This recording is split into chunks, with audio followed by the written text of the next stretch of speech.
Atomic Revenge Chronicles. In this series, people share their most brutal stories. You're not my father. You're just discarded material. Together, I wanted my father to understand that I wouldn't save him. My parents divorced when I was in first grade. Not only did my father vanish like Houdini, he also stole my mother's bank card and drained her personal account. My mother, a saint of a woman, didn't even flinch. She still spoke warmly of him and never said a single bad word about him to me. Even though he abandoned us, my father remained a hero in my eyes. From first to fifth grade, I lived the typical life of a child abandoned by her father. He visited maybe once or twice a year. And about 50 times, I sat by the window with my suitcase packed, waiting to go to his place. He never showed up.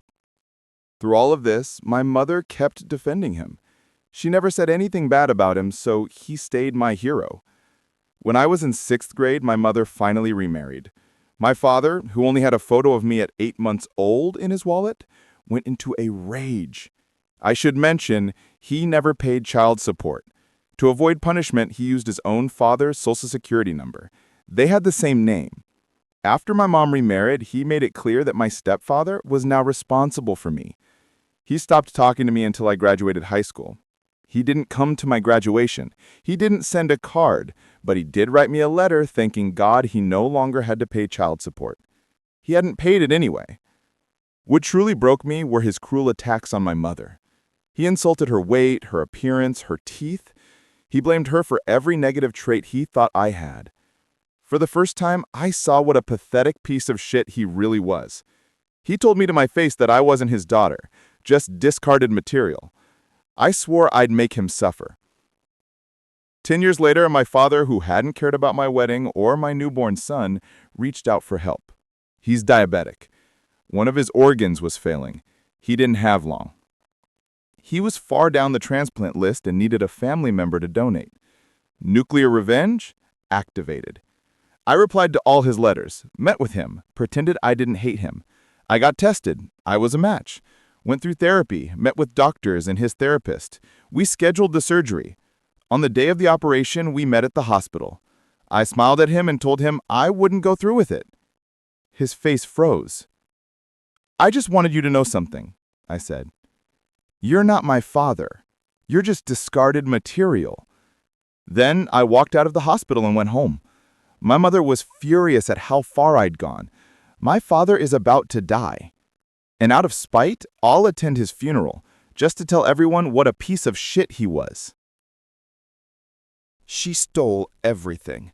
I destroyed her. She stole my money, took my house, drowned me in debt. Now it's time to destroy her life.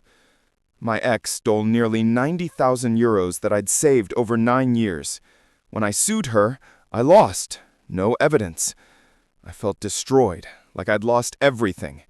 Then she countersued for emotional damages. I had to pay her 55,000 euros. I sold my house, took out a massive loan. I stayed with a friend who helped me find a great lawyer. We uncovered a lot, including who withdrew the money from my account. Something was off. On June 29, a transaction was made in my name. I wasn't even in the country. We decided to push this angle. I was ready to go back to court.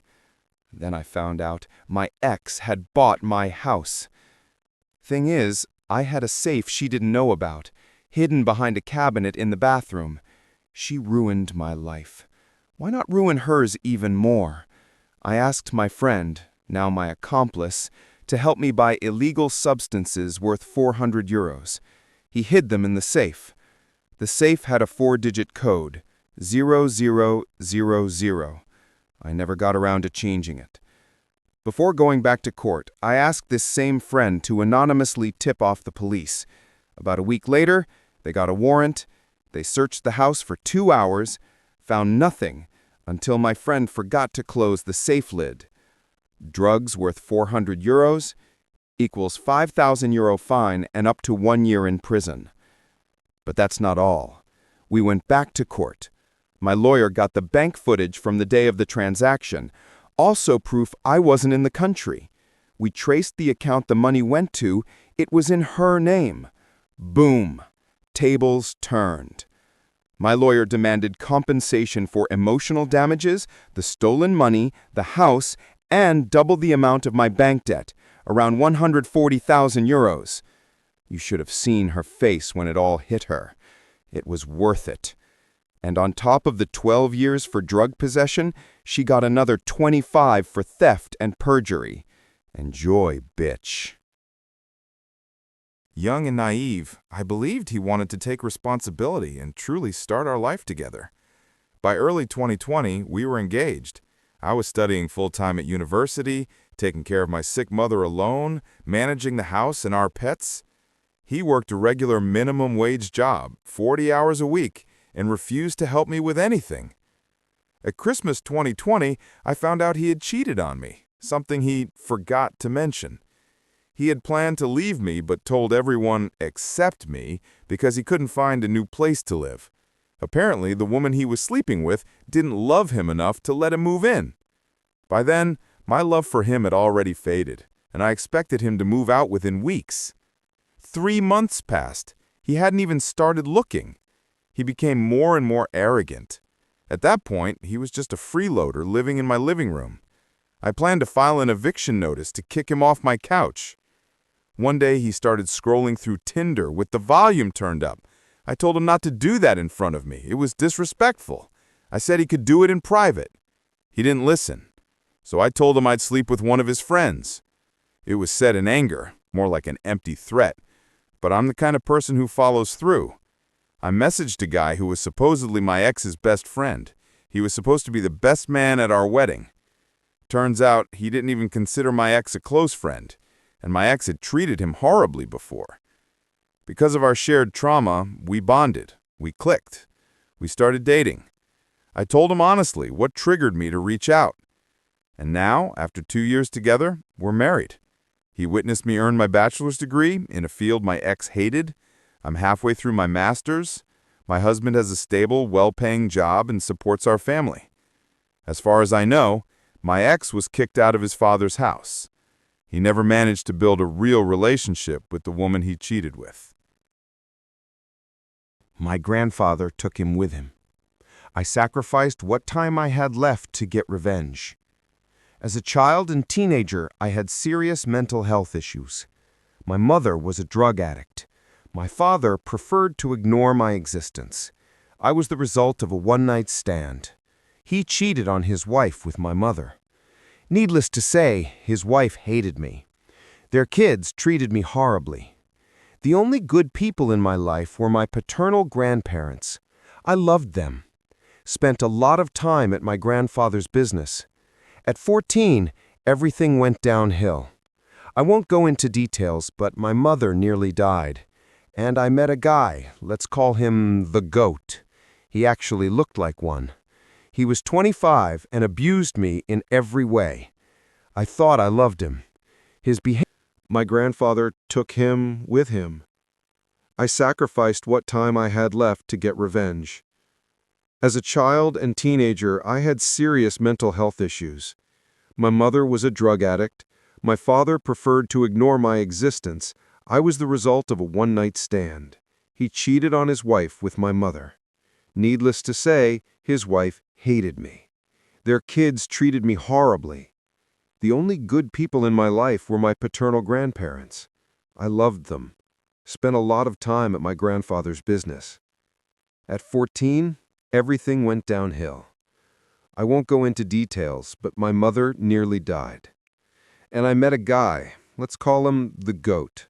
He actually looked like one. He was 25 and abused me in every way. I thought I loved him. His behavior didn't seem like a problem.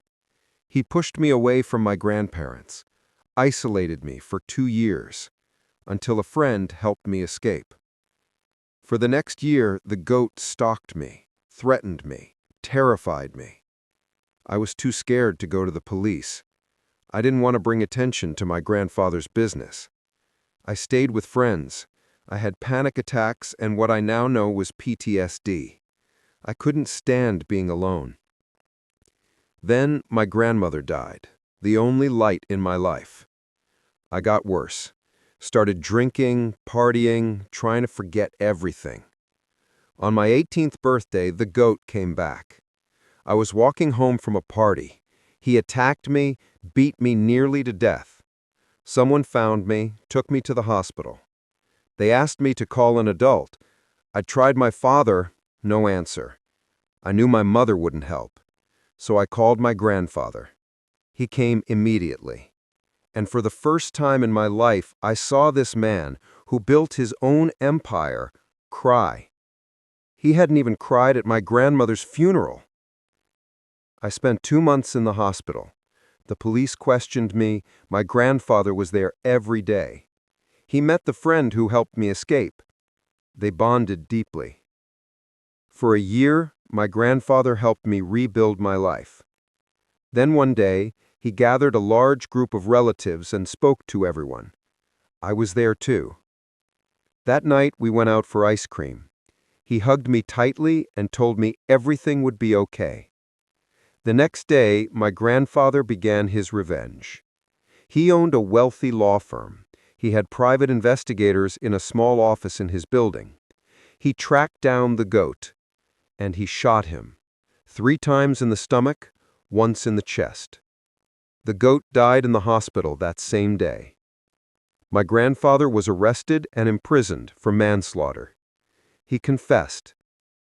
I never got to visit him in prison. Soon after, he died from health complications. A week after his death, his lawyer called me. He asked me to come in. There was a long letter from my grandfather, full of love. He wrote that he had learned he had terminal lung cancer. He wouldn't live long, but he couldn't leave me alone in this world without taking the goat with him. He left me almost everything. At 20, I inherited his law firm, free to do whatever I wanted with it. He also left me 95% of his savings, the house he shared with my grandmother, and other assets.